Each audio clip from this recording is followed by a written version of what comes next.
từ quen tay à.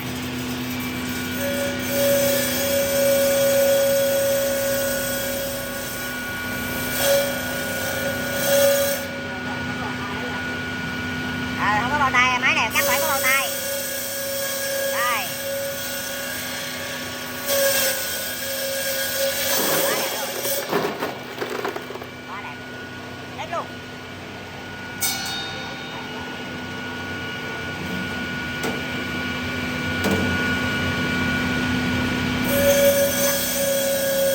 Cục đá nó bị lỗi á.